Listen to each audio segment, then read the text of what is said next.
Ok?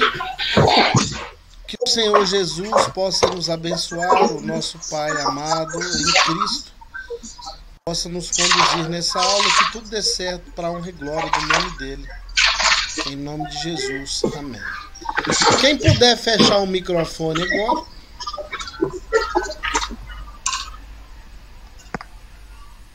Ok. Então é uma revisão desse processo para a gente matar essa charada definitivamente, porque a gente vai começar a aprender a declinação também dos artigos, a gente vai aprender a declinação no plural, a gente até agora só viu no singular, então a gente precisa resolver essa pendenga o mais rápido possível. Existem dois dignitários em cada língua, o substantivo e o verbo. As outras palavras podem ser consideradas como auxiliares destes dois. O substantivo aponta para uma substância, um verbo indica ação. Isso aí vocês estão cansados de saber, né? Substantivo, eu citei dois exemplos aí: litos e antropos, homem. Verbo, lio e lego. Falo dois exemplos de cada. Na formação de frases, usamos verbos e substantivos. Nas frases, a relação entre os dois podem ser bem diferente. Compare: um homem fala e ele bate no homem. Na primeira frase, o substantivo homem é o sujeito da frase, fazendo a ação indicada pelo verbo, falar. No segundo, o mesmo substantivo é o objeto, sofrendo a ação indicada pelo verbo bate, ou verbo bater, né? Substantivos podem servir então como sujeito e objeto.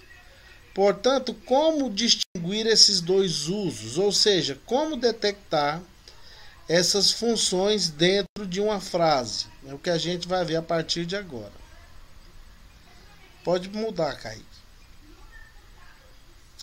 No português, usamos a posição das palavras na frase para diferenciá-las. O sujeito vem antes do verbo. O homem fala. Tá vendo aí o verbo falar? O homem, que é o sujeito da frase, está antes. O objeto aparece depois do verbo. Fala uma palavra. No português, ordem indica função. Afinal, não é normal afirmar o homem mordeu o cachorro. Normal não é, mas tem louco aí para tudo, né? Mas na nossa língua, o normal é que o cachorro morde o homem. Contudo, no grego não é utilizada a ordem das palavras para este fim. Ele lança mão de uma outra possibilidade para indicar a função das palavras na frase. É que ele modifica um pouco a forma da última sílaba do substantivo. Como nós, falta um acento aí, como nós estamos acostumados a modificar a forma do verbo na conjugação. Essa modificação da forma dos substantivos, ela chama-se declinação. É o que a gente está estudando agora. E especificamente a segunda declinação, que é a mais simples de todas elas. Passa, Kaique.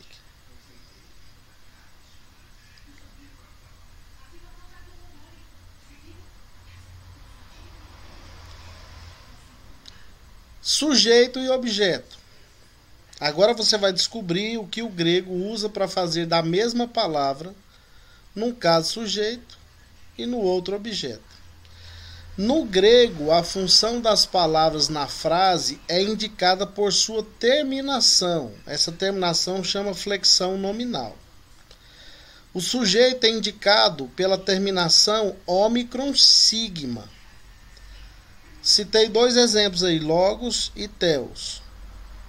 Todas duas terminando com ômicron sigma. O objeto é indicado pela terminação on ou ômicron ni. Exemplo, logon teon. Tá vendo aí a mesma palavra com terminações diferentes. A terminação ômicron sigma indicando que é o sujeito da frase e a terminação ômicron ni indicando que é um objeto. E a gente agora vai especificar que tipo de objeto que é. Essas terminações são chamadas de terminações funcionais. Então, não é a ordem das palavras na frase, como no português, que vão definir o que ela é, mas sim o jeito que ela termina. É a terminação da palavra que indica a função dela dentro da frase. Passa, Kaique. Logos é sempre o sujeito e nunca o objeto. Se fosse o objeto, seria logon. Logon é sempre o objeto direto e nunca o sujeito. Se fosse o sujeito, seria logos. Eu estou sendo bem redundante, bem repetitivo, para a gente aprender mesmo, a gente assimilar isso aí na íntegra.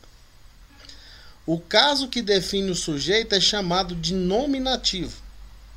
Termina em ômicron sigma. Nós vamos usar o N maiúsculo para identificá-lo no acróstico, que será usado para memorizarmos todos os casos. O caso que define o objeto direto dentro da frase é chamado de acusativo. Termina em on. Vamos usar o A maiúsculo para identificá-lo no acróstico. A gente vai usar aquela tabelinha acróstica NGDA sempre a partir de agora, para a gente identificar a função da palavra dentro de uma frase. Pode seguir, Kaique. Os outros dois casos mais comuns no grego, nós já vimos o sujeito e o objeto, e vamos ver o dativo e o genitivo. O dativo também é uma espécie de objeto. O dativo é o objeto indireto da frase, e ele é indicado no grego também pela sua terminação.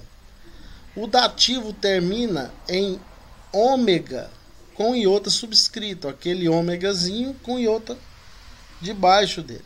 Exemplo, logo, teo. Ele é sempre o objeto indireto dentro de uma frase. Então, o dativo sempre vai ser o objeto indireto, sempre. Se ele terminou com ômega, com iota subscrito, ele sempre vai ser o objeto indireto. O genitivo. O genitivo é caracterizado pela terminação U, ômicron, Y. Ele indica posse, possessão, não é possessão demoníaca não, viu? É posse mesmo. Exemplo, logo, teu. Quando vai se traduzir o genitivo, deve colocar junto da palavra as preposições da, de, do. Ou seja, no caso aí eu usei dois exemplos. Logo é da palavra e teu ficou de Deus, se você for traduzir. O genitivo será representado pelo G maiúsculo no acróstico, que usaremos para memorizar os casos. E o dativo será representado pelo D maiúsculo no acróstico, que será usado para memorizar os casos. Com Deus, Pai. Então, a partir de agora, a gente vai começar a usar os 4 casos. Passa, Kaique. Eu estava já passando aqui no meu, achando que era eu que estava com os slides. Caso indica função. Os 4 principais casos no grego, né, são os que já vimos até agora: o nominativo, o genitivo, o dativo e o acusativo. O nominativo sempre é o sujeito da frase e termina em ômicron sigma. Tá vendo? Eu estou sendo extremamente repetitivo e redundante. É para a gente aprender mesmo. O genitivo indica posse e termina em U, ômicron Y. O dativo é o objeto indireto e termina em ômega com iota subscrito. E o acusativo é o objeto direto e termina em ômicron ni.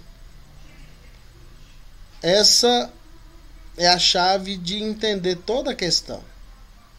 O nominativo sempre vai terminar em ômicron sigma, o genitivo sempre em ômicron y, o dativo sempre em ômega com iota subscrito e o acusativo sempre em ômicron ni. Pode passar. Os casos aí: nominativo, genitivo, dativo, acusativo. A sigla ou acróstico NGDA. Terminação: nominativo, ômicron sigma, genitivo, ômicron y, dativo, ômega com iota subscrito, acusativo, ômicron ni. Função: nominativo é sempre o sujeito, genitivo sempre indica posse, o dativo sempre é objeto indireto e o acusativo sempre é o objeto direto. Observação: volta lá, Kaique. Existem ainda outras formas no segundo e terceiro casos. São chamados de oblativo, locativo e instrumental, mas as suas formas não são diferentes dessas que estamos vendo. Então, o oblativo, locativo e instrumental não é diferente do que estamos aprendendo aí em relação a genitivo e dativo. Não são diferentes. Nós vamos aprender depois uma quinta forma que é chamada de vocativo, mas o vocativo é o mais fácil de todos de se identificar. E o vocativo, ele implica dizer que a frase receberá uma exclamação. Quando a gente chegar lá, eu vou lembrar vocês que é o quinto caso, que é o vocativo. É o mais simples de todos, então não requer entrar aqui agora para não confundir vocês. Pode passar, Kaique. Estão aí eles. Eu usei a palavra logos como paradigma. Nominativo, logos. Tradução, palavra. Genitivo, logo, da, palavra. Dativo, logo, como é objeto indireto, a, palavra. E o acusativo, logon, palavra. E todos esses substantivos que eu passei para vocês declinarem, eles se encaixam nesse mesmo processo. Todos eles. É só fazer a terminação em cada um deles. Ômicron sigma, ômicron y, ômega com iota subscrita e ômicron ni. Todos eles vão entrar nesse padrão. Todos. Os que eu disponibilizei aí. Passa, Kaique. Ok, volta lá. Vamos volta lá um pouquinho. Vamos abrir aqui para algumas questões. Alguém ainda tem dúvidas sobre essa segunda declinação do substantivo? Se tiver, pode externar aí. Pode dizer o que está pegando, que a gente vai tentar resolver o processo. Por que o normativo e esse de baixo aí é a mesma coisa? Não, olha só. Não é a mesma coisa. É porque você não precisa acrescentar nada na hora de traduzir. Ele só a terminação que é diferente. Mas a palavra é a mesma coisa. Não, tudo bem. Você não vai alterar a palavra. Só que você vai saber que a primeira é o sujeito da frase. E a última lá, que é o acusativo, é o objeto direto. Ok? Isso aí você tem que saber. No nominativo sempre vai ser o sujeito. E no acusativo sempre vai ser o objeto direto. Mais alguém tem dúvida? Professor, quanto a isso aí, para mim tá tranquilo. A minha única dúvida é quanto ao dativo. Por exemplo, faz esse exemplo aí com a palavra teos pra gente, só para entender uma coisinha. Lá no dativo fica teo. Aí como é que eu traria? Não, na hora da tradução, a gente vai usar as frases, por exemplo... Deixa eu ver uma frase do livro aqui para eu mencionar ela. Enquanto esse negócio de a terminação, a serventia, eu tô tranquilo. Meu problema é mais esse, tô engastanhado na questão da gramática mesmo, assim, do a palavra, né? Aí quando é para algo masculino, como é que ficaria? Só essa Não, questão mesmo. na verdade você não precisa inserir o acraseado quando aparecer a palavra tel. É só para você entender que ele não é o objeto direto, que ele não é o sujeito da frase, que ele não está indicando posse, mas é o objeto indireto. É alguma coisa que está fazendo alusão a ele indiretamente. Deixa eu ver se eu acho uma frase aqui no livro que tem. Eu gosto muito de usar uma frase. Quando eu for começar a corrigir os trabalhos de vocês, eu sempre vou encerrar escrevendo lá embaixo: Caris to teo. Graças a Deus. É um exemplo, entendeu? Você não precisa colocar a Deus, apenas a Deus. Entendeu, Natão, ou não? Certinho. Entendi. Sim. Não, graças a Deus. Não, a Deus. E a única forma da gente passar o rodo nisso aí é praticando. É começar traduzindo frases. Alguém ainda tem alguma dúvida? Olha só, no grego o que indica a função da palavra dentro de uma frase não é a ordem da palavra dentro da frase como no português, mas é a forma com que ela termina, a sua terminação funcional. Se ela terminar... Professor. Fala, Elcio. Quer dizer, independente de onde a palavra está, com a terminação. Se ela estiver no começo, no meio, no fim, não importa. Não importa. Ela vai ser sempre aquela situação. Isso mesmo, é isso mesmo.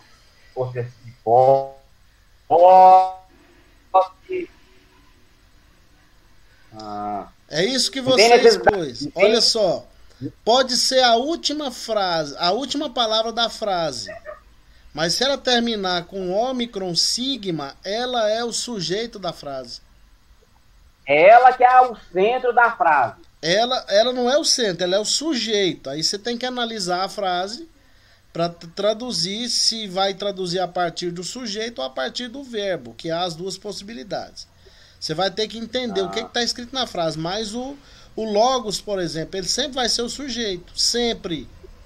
Se aparecer como logu, ele vai indicar a posse. Sempre você vai ter que acrescentar a conjunção de, da, do. Se aparecer logo com ômega e outro subscrito, é o objeto indireto. E se aparecer logon, é o objeto direto. É só começar a treinar. Eu vou passar uma lista maior de substantivos para vocês declinarem. Mas pelo amor de Deus, gente, pega nesse materialzinho, dá uma estudadinha durante a semana. Não deixa para estudar só no dia da aula, não. Professor? Oi. Vê se essa frase aqui tá... Depois vai aquela parte da tradução, não sei se vai trabalhar isso mais na frente. Mas é aquela frase lá, logon, tel, lege, diáconos. Certo. Aí, colocando o artigo e tudo mais, a ordem certa seria, e a tradução é, o diácono fala a palavra de Deus. Perfeito. É isso mesmo? Perfeito. Certinho. Tá vendo que a palavra diáconos apareceu no último lugar da frase? Uhum. Se fosse em português, a gente teria que analisar de forma diferente, né? Mas como no grego é o jeito que termina que indica, você captou, você foi logo no sujeito e percebeu. É isso mesmo. Perfeito. Segue, Kaique, segue. Vamos ver matéria nova hoje. Então, para construir por exemplo, essa frase aí que o Natan falou, a gente começa a construir ela a partir do sujeito, a gente localiza o sujeito, a maioria a fazer a frase a partir dela. A maioria das traduções, você vai perceber que ela surge a partir do sujeito. Vai ter frases que não tem sujeito. Aí você vai a partir do verbo. Mas a maioria das frases você vai traduzir a partir do sujeito. Tá certo. O verbo que a gente já viu, só fazer uma revisão, né? O lio. O verbo também ele é determinado pelo jeito que termina. É igual na nossa língua, né? Você sabe entender se o verbo está na primeira ou na segunda pessoa da forma que ele está conjugado. Eu sou, tu és, ele é, nós somos, vós sois, eles são. Você já tem tanta habilidade com isso que você sabe em cada pessoa que o verbo em português está. E no grego você vai aprender isso da mesma forma. É o jeito que o verbo termina. É o final do verbo que vai determinar a pessoa em que ele está. Primeira pessoa do singular, lio. A gente viu que o verbo lio é o verbo soltar, né? Lies, tu soltas. Liei, ele ou ela solta. Liomen, ele, nós na verdade soltamos. Liete, vós soltais. E liusi ou liusim. Você vai encontrar na gramática do grego do Novo Testamento e no texto em si as duas formas, terminado em ou-si ou em ou-sim. Por isso que tá as duas possibilidades aí. Então é lio, lies, liei, liomen, liete, liou-si ou liou-sim. Então eu solto, estou soltando, tu soltas, está soltando, ele, ela solta, está soltando.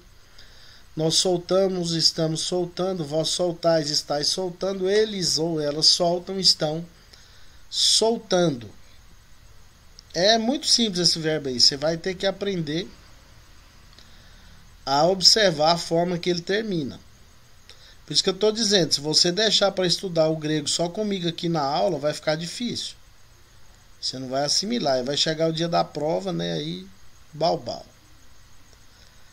Passa, Kaique. Professor, então, Pode falar. Liton Bale diácono, ficaria ele joga pedra no diácono? Liton Balei, diaco. Como que termina a palavra diáconos? Diácono. Pois é, Com o ômega, tá aqui com o ômega e o y e o iota subscrito. Ou seja, ele é o objeto indireto, né? Você não vai colocar joga Isso. pedra ao diácono, aí você vai ter que fazer a idiomatização, joga pedra no diácono. No. Coitado desse diácono. Tá, o verbo ali então. O verbo ali então tá. Joga mesmo, né? É. Precisa colocar o sujeito, eles? Ou ele? Não. Ele joga ou não? Não. Joga pedra no diácono. É interessante que quando a gente vai assimilando, vai ficando quase que mecânico. Você vai batendo o olho na frase, você vai conseguindo. Mas você não vai conseguir tornar isso mecânico para você olhando no material só dia da nossa aula na quarta-feira. Por isso que eu digo, separa um dia aí, pelo amor do Cristo, Rei vivo, que está entronizado, a bênção de Deus nas alturas. Abre esse material que você já tem durante a semana, pelo menos umas 2 vezes. Já que eu pedi 10 a 15 minutos todo dia, ninguém faz, pelo menos umas 2 vezes na semana. Que aí você vai assimilar, eu tenho certeza. Olha só, o futuro, a gente aprendeu o presente indicativo ativo, o futuro indicativo ativo é só acrescentar um sigma depois da primeira parte da palavra. Tá vendo lá? Não tem essa separação não, tá separado aí para você perceber que é um sufixo temporal e ele aparece aí no centro, indica que é futuro. Você aprendeu que lio é eu solto, estou soltando. Então o futuro é lissou, lisseis, lissei, lissomen, lisseté, lissulci ou lissulcim. O futuro indicativo ativo ele é representado por esse sigma aí no meio, o sufixo temporal. Então é só acrescentar um sigma antes da terminação final do verbo lá do presente indicativo ativo, você já está com o futuro pronto. Liou, eu solto. Lissou, eu soltarei. Liés, tu soltas. Lisséis, tu soltarás. Liei, ele solta ou ela solta. Lissei, ele ou ela soltará. Estarão soltando, né? Lissomen, nós estaremos soltando ou soltaremos. Lieté, lá no presente indicativo ativo, vós soltais, estáis soltando. O futuro é lisseté, é só acrescentar o sigma. E a terceira pessoa do plural, no futuro, fica lissulci ou lissulcim. É muito simples o início verbal, né? Os verbos vão ficando mais complicados à medida que a gente vai caminhando no grego, mas no início é muito fácil. Basta você observar essas terminações. Então, o presente indicativo ativo, que você já viu, é liô, liés, lié, liomen, lieté, liusim. E o futuro indicativo ativo é só acrescentar um sigma. É lissô, lissés, lissé, lissomen. Pode falar. Mas dentro de isso eu acrescento o sigma dentro de qualquer verbo. Não. É nesses verbos regulares. O primeiro futuro que você está aprendendo é o indicativo ativo. Você vai aprender outros. Esse aqui, o indicativo ativo, futuro, é indicado pelo sigma, o sufixo temporal. Ok? Eu tô partindo didaticamente da condição de te preparar para quando você chegar nos verbos irregulares e mais difíceis, você já está pronto para assimilar a ideia. Eu não estou jogando todos os verbos aqui, não estou falando de presente, passado, futuro ao mesmo tempo. Primeiro que no grego não tem passado concreto, é aorista, é muito complicado. A gente vai deixar para estudar o aoristo mais para frente, o aoristo. Então você precisa fazer... outro verbo, Como? Se fosse outro verbo sem esse soltar aí. Tem vários outros verbos terminados em ômega. Vários. Vão todos seguir a mesma terminação. Todos que terminam em ômega vão seguir essa linha. Todos. Que são os regulares. Então, já começou a matar a dúvida. Então, os verbos irregulares, eles terminam em ômega. Nós já vimos. Não necessariamente. Nós já vimos na aula passada um vocabulário que ele usa praticamente quase todos os verbos com ômega no final. A gente viu água, acu, balo, blepo, gnosco, grafo, didasco, lambano, lego, eco, lio. A gente viu isso aí no vocabulário passado. Vocês têm ele nos slides. Porque antes de cada aula eu mando o slide no grupo para todo mundo. O slide não é exclusividade nossa aqui na hora da aula. Quem quiser ter eles aí, baixar, colocar no computador, imprimir. Tem aluno que gosta de imprimir e ficar olhando na hora da aula, né? Não sei como que é o método de estudo de vocês. Mas todos esses verbos aí, Aelson, água, acu, balo, blepo, gnosco, grafo, didasco, querusso, eco, lambano, lego, todos eles vão seguir essa linha do liô. Tá. Todos vão terminar do mesmo jeito. Então a gente usa o verbo liô como paradigma porque ele é um verbo padrão irregular. Ok? Vocês eram bons alunos de inglês?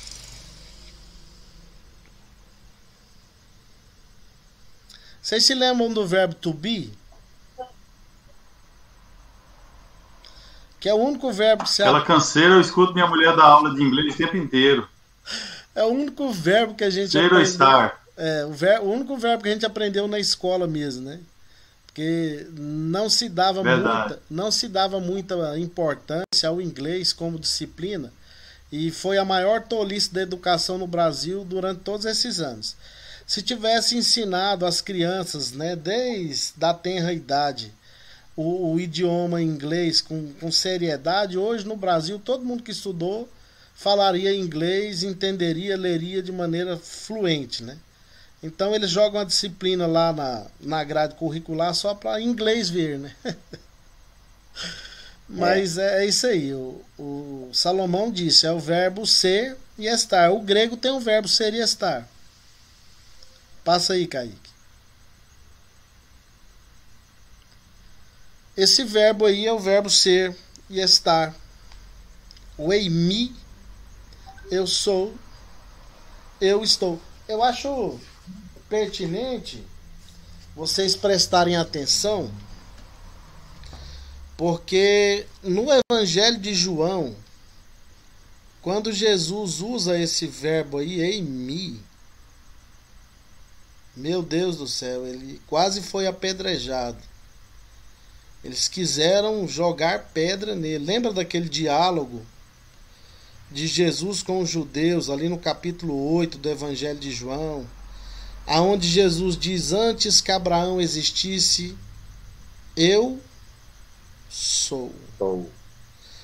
O interessante é que Jesus, ele não disse apenas eimi. Jesus colocou o pronome junto, ego eimi. E eles entenderam que Jesus estava dizendo que ele era aquele mesmo que tinha se mostrado para Moisés lá no episódio da sarça. Porque era comum entre os judeus que falavam grego usar apenas a conjugação, que é eimi. Ninguém dizia ego eimi, né? Justamente por causa do verbo lá no hebraico que era restrito para Deus. Então, quando Jesus fala ego eimi, o povo queria apedrejá-lo. Então, tem o verbo ser e estar no grego, eimi. Eimi, eu sou, eu estou. Rei, tu és, tu estás. Esti ou estim, ele é, ou ela é, e está. Esmen, nós somos, ou estamos. Este, vós sois, vós estáis. E eisi, ou eisim, eles são e estão. Então é também determinado pelo final aí, pela terminação do verbo. Preste atenção, não confunda a terceira do singular com a terceira do plural. Terceira do singular é esti ou estim.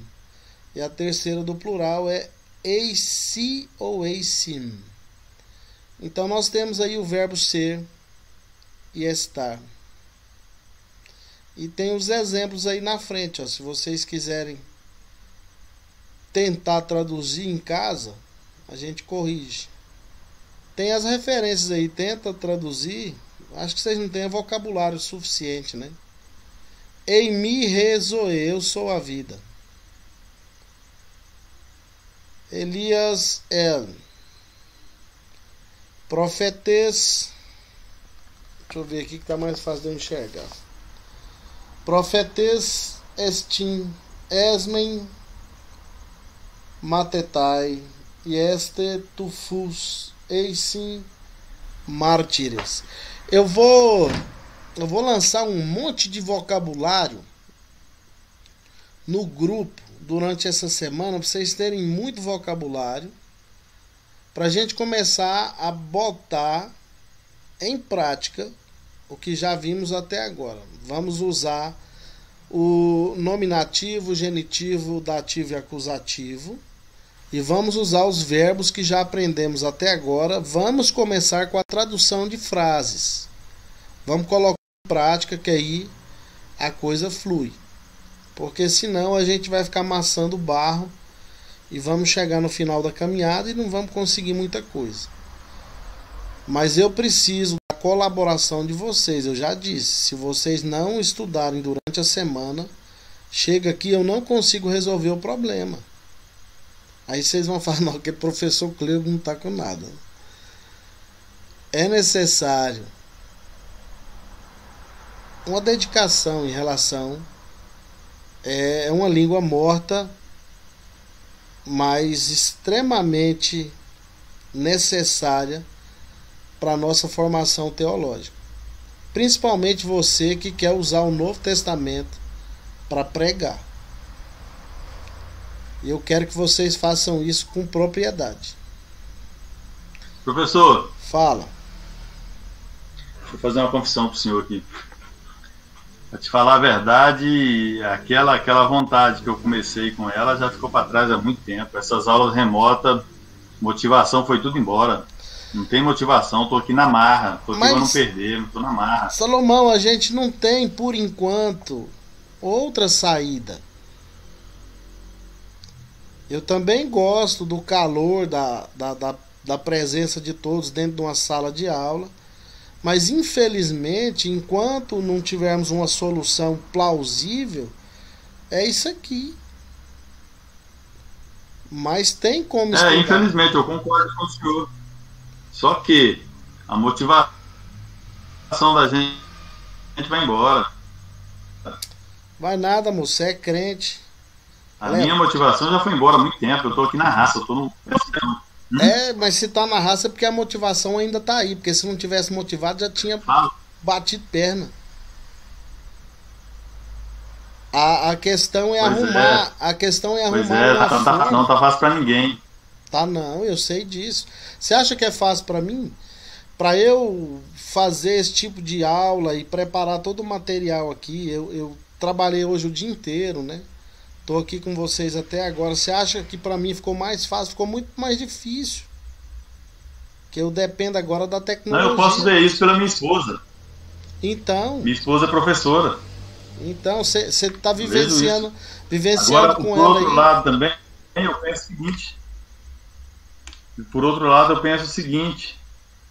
Eu não tenho o que fazer. Eu sou um aposentado. Certo. Não estou velho, não, mas sou aposentado. Eu não tenho o que fazer. Se eu parar com minhas aulas, meu estresse vai a 1000.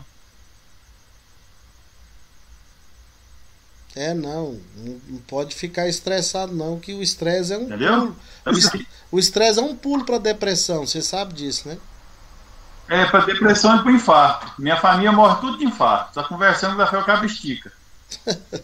Aí pronto. Tá rindo, né, Elcio? Misericórdia, não foi eu mesmo que ri, misericórdia. Você falou de um jeito engraçado, o caboclo estica logo. Tá todo mundo rindo.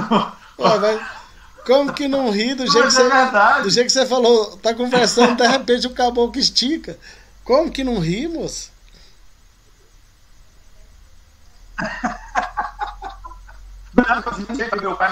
Tá todo mundo conversando assim, quando a Felga só dá aquela esticada assim, cai do lado, pronto.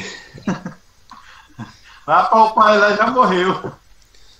Misericórdia.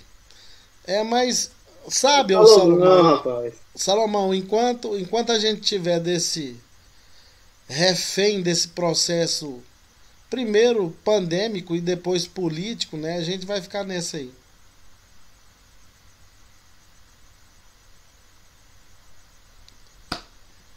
Mas vamos tocar o barco, né? Paciência. Não vamos deixar o barco ficar ancorado, não. Vamos confiar e deixar o vento do Espírito nos conduzir. Então eu preciso dessa dedicação semanal de vocês aí. Olha só, eu já fui professor de grego, eu acho que de umas 10 turmas diferentes. E vários alunos que eu já tive o prazer de compartilhar com eles essa disciplina hoje usam o grego, fazem exegese e coisas dessa natureza. Eu sei que vocês vão fazer o mesmo. Ok? Ok. Pode tirar aí, Kaique, os slides. Eu vou estar disponibilizando durante essa semana um monte de palavras. Vou selecionar aqui uma sequência de palavras para formar um vocabulário básico para vocês já. Cerca de umas 50 a 100 palavras para vocês terem como vocabulário. Palavras que vocês já vão conseguir ler e vão ter o significado, e nós vamos começar mesmo a traduzir frases. Vamos começar a ver outras questões da gramática, artigo, adjetivo, para a gente caminhar. Eu sei que vocês vão conseguir. Aposto minhas fichas em vocês. Professor, Fale. você Se eu lembrar, se você conseguir falar, eu sou daquele, eu como estudei, sou daquele mais na moda antiga, eu sou péssimo com livros em PDF. Eu gosto do físico, eu gosto do papel, sabe? O que acontece? Eu tenho esse aqui que eu te falei, né? Eu vou providenciar um tutorial, vou fazer um tutorial aqui, vou me filmar, te ensinando como. Tá, vou te ensinar como estudar nesse livro. E vou mandar para você. Tá. Porque ele é emprestado, então enquanto ele tá comigo aqui, eu vou buiando ele aqui, né? Certo. E o Kaique também, ele dispõe, você falou que tem dificuldade com PDF, mas o Kaique jogou no grupo aí o PDF do livro do Francisco Leonardo. Vocês podem estar revendo sempre as matérias que a gente vê aqui lá na gramática do livro. Sim, é o nosso, né? É. Mais alguém adquiriu o livro físico? Quem adquiriu o livro físico? Dá um sinal aí para eu saber. Eu comprei, meu abençoado até hoje não chegou. Não, mas tá difícil. Eu comprei um livro, já vai Tanto fazer... é que eu comprei aquele livro. Eu tô no desespero aqui porque eu comprei, por exemplo, eu comprei aquele livro. O senhor tinha falado dele, eu já conhecia ele, tanto é que o Eurico tinha me indicado. Aí eu tinha deixado de lado, tinha comprado outros livros, e o senhor falou, eu falei, rapaz, acho que vou comprar ele mesmo. Aquele A Vida Diária nos Tempos de Jesus. Certo. Eu peguei e comprei ele depois do livro do grego, e ele chegou primeiro. Aí agora vai iniciar essa questão do TCC, e eu comprei uns 12 livros aqui sobre pentecostalismo. Só que eu tô olhando que a Lázaro, não sei, acho que é dia 18, parece que é pra entregar, tem livro que vai chegar dia 14, misericórdia, tem que chegar logo, senão... Eu comprei um livro aqui que eu tô precisando dele para um artigo que eu tô terminando de escrever aqui, e o livro já tem um mês e não chega, eu tô em tempo de ficar doido também. Tá difícil. Mais alguém além do Natan comprou o livro de grego? Eu comprei, professor, já chegou já. Eu mandei lá no grupo a foto. Ah, eu vi lá, já chegou, eu só tava esperando você confirmar, eu não ia falar por você, né? Eu já tinha visto. Já tá usando ele? Tô usando aqui. Eu só não tô comendo porque não pode, né? Mas. Pode comer, não literalmente, né? É a única maneira que eu permito que façam uma interpretação simbólica. Pode comer, mas não literalmente. Ô professor. Oi. Eu tava com a dúvida aqui. Da letra Fi, que ela tem um formato diferente, além daquilo que é mostrado aqui no livro, lá no quadro do alfabeto. Aí tem aí tem outra forma de fazer ela, e eu não sabia interpretar ela, depois eu fui achar como que ela é. Não, tem algumas letras que tem mais de uma forma, dependendo da edição dos Novos Testamentos. O teta pode sofrer essa variação. O fi ele aparece de um ladinho assim fechado, né?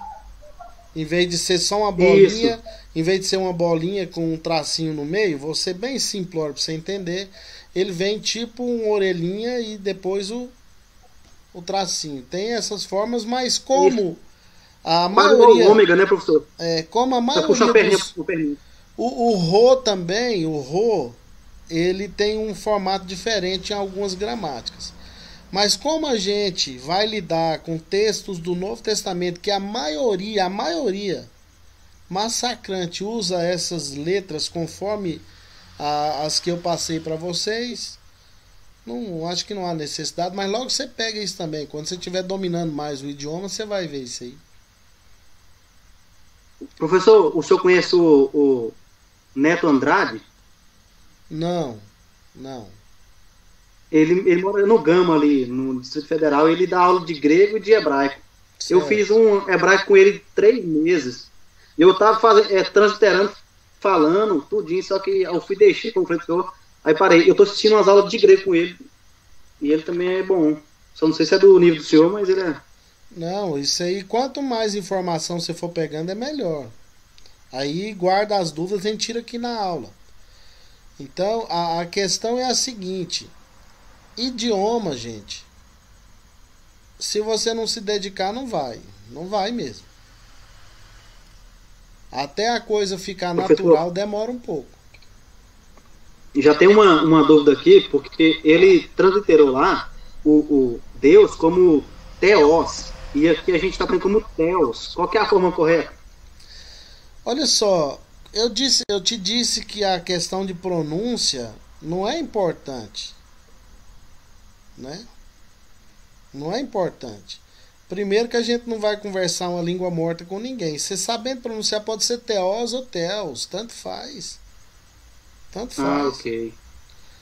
Theos você vai tá marcando a caracterização do Ômicron, né?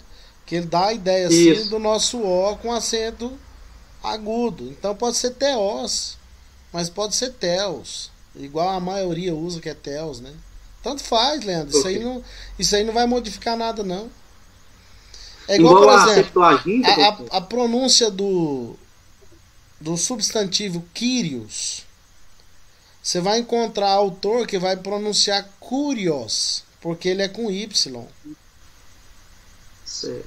Então você vai encontrar essa variação aí, isso aí é normal. A Septuaginta, a gente pode também chamar de Septuaginta, e não está errado, tá? Não. Partindo do pressuposto que é uma palavra grega, né? A pronúncia correta é Septuaginta. É igual o Getsemane. Então, a Septuaginta, ela é importante também. Você vai aprimorar seus estudos até no Antigo Testamento. Os textos que nós temos no Novo Testamento, as citações de Paulo do Antigo Testamento, a maioria deles saiu da Septuaginta.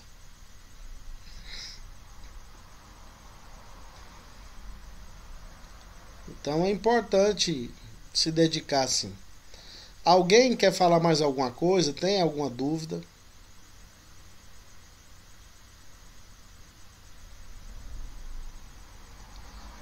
Eu vou selecionar de hoje para até o sábado um vocabulário. As duas são várias, eu não tá vendo essa fórmula.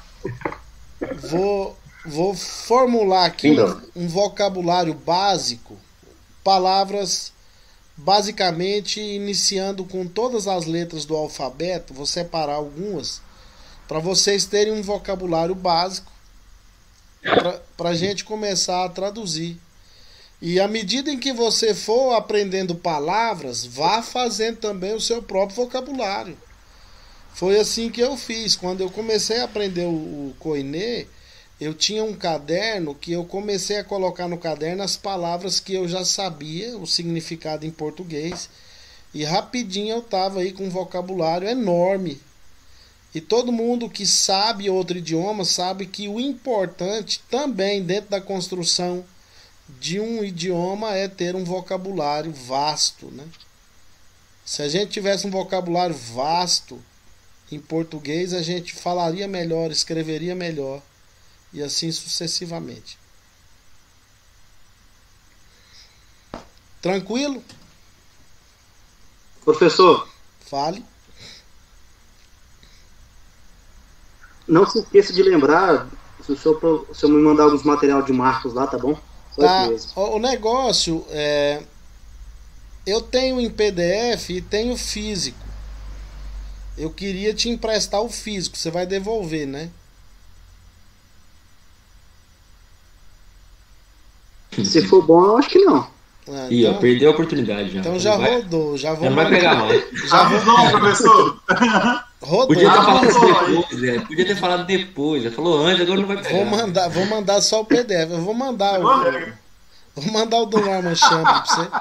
Porque eu tenho esses materiais que eu falei pra você em relação à exegese de Marcos lá, que você ficou curioso. Eu tenho eles físicos, né? Lembrei de você. Pode mandar também. PDF. Tá. Eu lembrei de você também, viu, Salomão? Sobre a sua pesquisa em relação à imagem, Imago Dei. Eu tenho um livro aqui que eu acho que vai te servir. Tá em PDF? Em PDF. Não, Pode mandar, por favor. Livro físico pra vocês agora já era. Primeiro que a gente tá longe, depois dessa do Leandro aí, eu fiquei com medo, né? Não, isso. Você tem. Léo tá vendo uma, viu? Deixa eu te perguntar, você tem um livro, ele tem como título A Doutrina da Humanidade, Charles Charlotte? Não. Eu acho que esse livro vai ser ótimo para sua pesquisa em relação a Imago Dei. Faz a gentileza que eu tô com um problema demais com esse negócio. Eu vou mandar ele para você agorinha, quando terminar a aula. Eu tô aqui. perdendo o sono. Tá. E vou separar o material para você também, Ok, Leandro. Só que vou salvar ele logo aqui no computador. Sabe? O seu, Leandro, vai demorar um pouco, que eu tenho que separar aqui. O compêndio que eu tenho do Norman Champlin aqui, eu tenho que separar. Eu vou tirar a parte só que te interessa e mandar para você. Tá certo? Ok, tudo No bem. final desse livro aqui tem um vocabulário imenso. Tudo ok.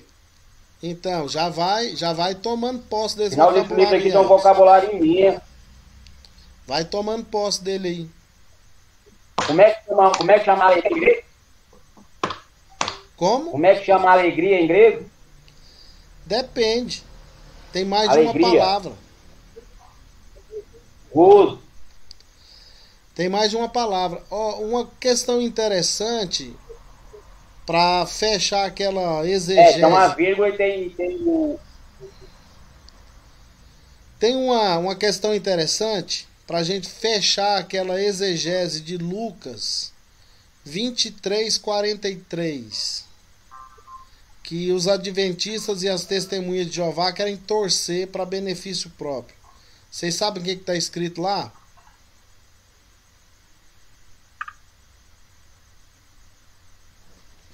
Que hoje mesmo estás comigo no paraíso.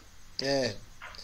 Aí os adventistas e as testemunhas de Jeová colocam a vírgula depois do hoje, né? Em verdade te digo hoje, vírgula, estarás comigo no paraíso. Vai estar no paraíso, mas não é naquele momento, vai ser no futuro. Só que todas as vezes que Jesus disse em verdade vos digo, ele usou duas palavras gregas. A maioria das vezes ele usou a palavra amém. No Evangelho de João, é interessante que Jesus fala em verdade vos digo. Então ele diz amém, amém, lego sui. E nos outros evangelhos, nos evangelhos sinóticos, ele não diz em verdade, ele diz em verdade vos digo apenas. E ele faz, então, ele usa dois termos intercambiáveis no grego, que é aletheia, que é verdade, e amém, que significa verdade. Então, nos evangelhos sinóticos, Jesus nunca diz, em verdade te digo hoje. Ele só disse isso uma vez. Todas as outras vezes, ele disse, em verdade te digo, amém, lego sui. Então, quando ele diz em verdade te digo hoje, foi a única vez que ele disse. Então, ele estava se referindo ao hoje mesmo. Isso aí, exegeticamente, joga por terra os adventistas, os testemunhas de Jeová e qualquer um que é adepto da psicopaniquia, que é o chamado sono da alma. Se lança todos eles por terra. Professor, Oi. o Rodrigo Silva, lá da Adventista, ele fez o doutorado dele embasado nesse aí, nessa passagem aí, e realmente ele explicando lá, ele quase me convenceu. Ficou fantástico ver o doutorado dele explicando. É porque ele puxou a sardinha pro lado dele, né? É melhor você ficar com o Rodrigo Silva na questão da árvore da vida. Dizer que em todo o planeta do sistema cósmico tem uma árvore da vida. Não, essa eu nunca vi dele, não. Ele fala que todo planeta tem uma árvore da vida e, consequentemente, do conhecimento do bem e do mal. Deixa eu só falar um negócio. Eu acho que o cara ser adventista, ele precisa considerar muita coisa.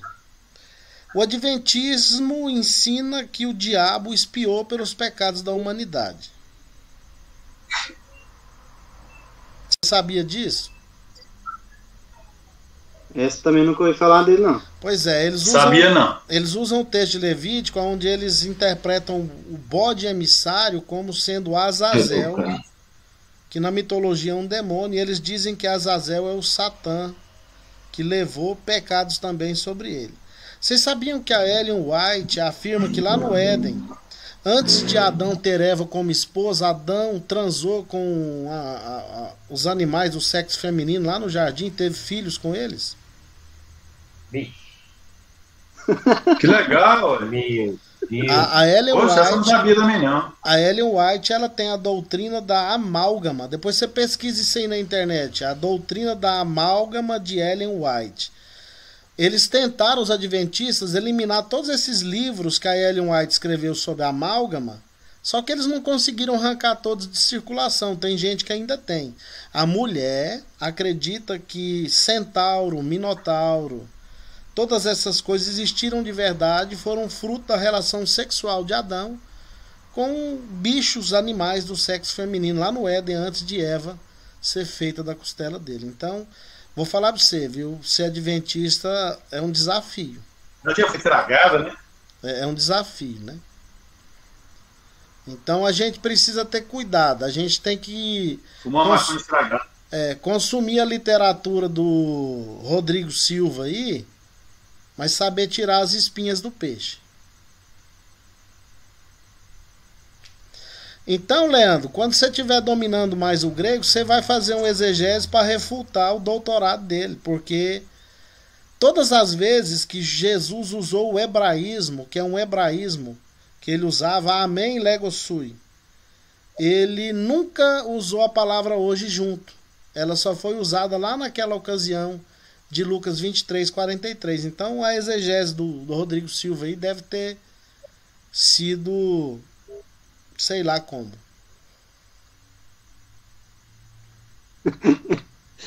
Eu sei. Ok, um abraço. Vamos continuar. O senhor conhece aquela Bíblia palavra-chave? Conheço, Aquela da CPAD? conheço. O que o senhor acha dela? É boa. Eu tava vendo que eu tenho ela me ajudou bastante no hebraico, É boa, questão sim. de aprender Mas letras. faz e tudo mais. aquilo que eu te disse. Eu te indiquei a chave linguística do Novo Testamento. Pensa num livro difícil para achar, professor. Mas achou? Ele não tem nos estoques, mas consegui achar uns 2 usados na internet. Vou ver se eu compro. Não. Compra logo. Porque novo mesmo tá numa dificuldade de achar aquele livro. Professor, Oi. só uma dúvida aqui em questão do X. O X, ele leva o som de, por exemplo, de... Você fala táxi, né? Por exemplo, ela é, né? Dá um som de... Você puxa o X, né? Não é X, né? Não é X, não tem X. A letra que provavelmente vai dar a fonética de X é o XI. Eu usei o exemplo da palavra táxi. Mas não é X, é XI. Mas quando a palavra começa com o X, eu tenho que usar essa fonética aí? Tenho, mas se for XI, tem que começar com XI. Então alegria é sarrar? Não. Uai, tá aqui, ó. Uma das palavras para alegria é a palavra chara, ou cara. Aí não é o XI, é o ki. É porque começa com o... Não. Uma das palavras para alegria no Novo Testamento é a palavra que dá origem à palavra graça, caris, né? Mas é cara, que muitos pronunciam como chara. É o ki, não é o que se. Aí é o ki que você tem que usar. Pois é.